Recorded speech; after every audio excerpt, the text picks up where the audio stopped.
नमस्कार। I hope आप सब लोग मस्त होंगे, खुश होंगे और घर में बैठे हैं, लेकिन बाहर की गंभीरता पूरा देश जान रहा है। बालक हो, आपको शायद उतनी गंभीरता का एहसास भी ना हो, लेकिन आप फिर भी बहुत अच्छा काम कर सकते हैं। जब आप पिछली क्लास में छठी में थे तो आपको जब विज्ञान पढ़ाया जाता था तो आपको याद होगा कि पोषक तत्वों के बारे में बात की जाती थी। और जो पोषक तत्व हैं वो आपको कहाँ से मिलते थे, यानी कि पोषक तत्वों के लिए 4-5 चीज़ें चाहिए होती हैं। कार्बोहाइड्रेट चाहिए होता है नंबर 1, दूसरा प्रोटीन चाहिए होता है, तीसरा वसा चाहिए होता है, चौथा विटामिन और 5वां खनिज भोजन के मुख्य घटक होते हैं जो भोजन के लिए चाहिए होते हैं, जिन्हें हम कहते हैं पोषक तत्व। अब बात आती है जो पादप में पोषण। पादप का मतलब है प्लांट से।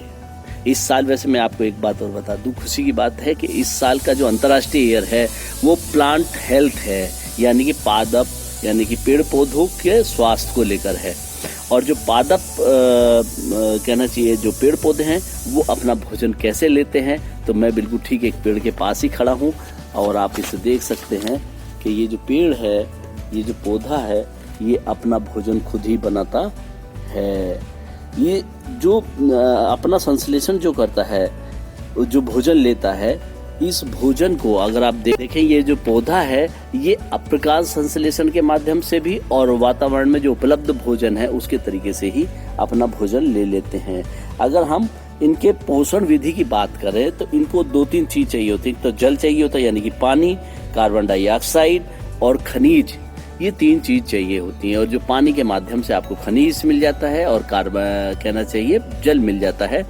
और खनिज में जो तत्व डालते हैं, मैग्नीशियम और जो है नाइट्रोजन वगैरह जो चीज़ें डाली जाती हैं जिसे हम खाद कहते हैं, उससे भोजन मिलता है।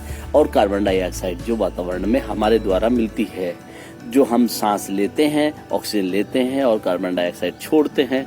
तो इस प्रकार से जो कार्बन डाइऑक्साइड छोड़ते हैं वो इन पौधों के भोजन का हिस्सा बनती है। तो कुल मिला के अब आप समझ सकते हो कि हमारे कितने अच्छे दोस्त हैं ये पेड़। तो कुल मिला के इनसे जो संश्लेषण करके ये जो स्वयं संश्लेषित करते हैं, अपना भोजन कहीं से तैयार नहीं करते, और ये इसको कहते हैं हम स्वयंपोषी। ये कौन से पौधे हैं? स्वयंपोषी।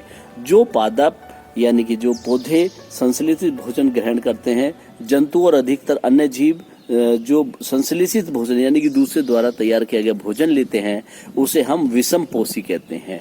तो ये जो पेड़ हैं जो अपना भोजन खुद बनाते हैं, ये स्वयंपोषी हैं।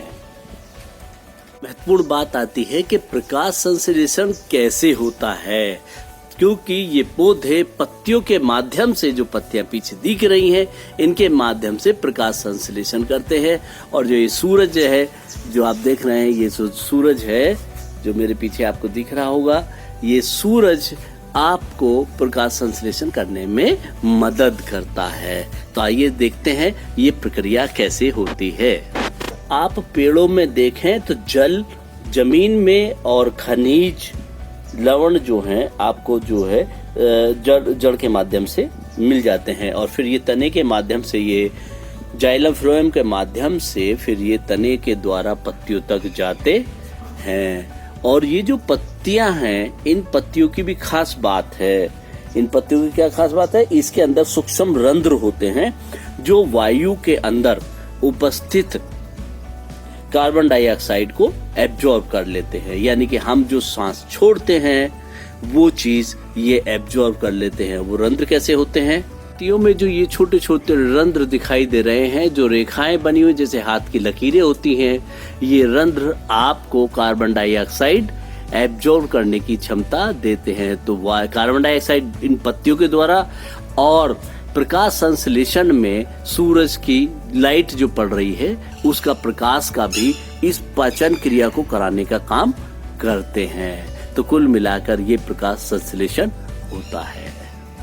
संश्लेषण की एक प्रक्रिया और है जो सूरज से ऊर्जा प्राप्त करने की है। जो हरा वर्णक होता है जिसे हम क्लोरोफिल कहते हैं, जो सूर्य के प्रकाश से ऊर्जा का संग्रहण करता है, पूरी ऊर्जा को इकट्ठा करता है और पत्ती की सहायता करता है। इस ऊर्जा का उपयोग जल, कार्बन डाइऑक्साइड से खाद्य संश्लेषण में होता है। यानी कि जैसे हम अपना खाना पकाते हैं उसी प्रकार से सूरज की ऊर्जा लेकर ये पत्तियां में अपना भोजन ये पेड़ पौधे बनाते हैं। तो इस प्रकार से ये भोजन इसका बन जाता है।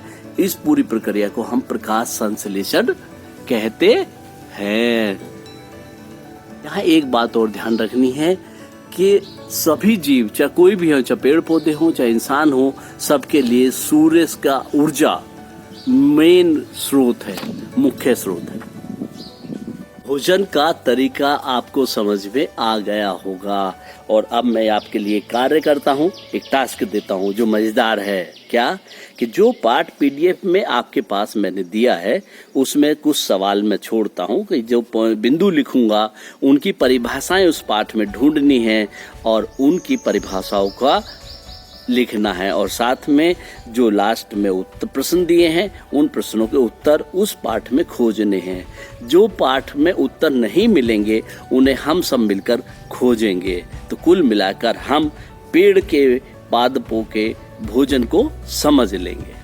आज क्योंकि पहला पाठ है पादप पोषण का, तो इसलिए मैं इस पाठ में ही आपको अंडरलाइन कर दे रहा हूं ताकि आसानी रहे आपको इनको लिखने में। जैसे पोषक तत्व किसे कहते हैं और इसके अलावा पोषण विधि को पोषण कहते हैं, स्वयं पोषण क्या होता है इसकी परिभाषा लिखनी है और विषम पोषण क्या होता है।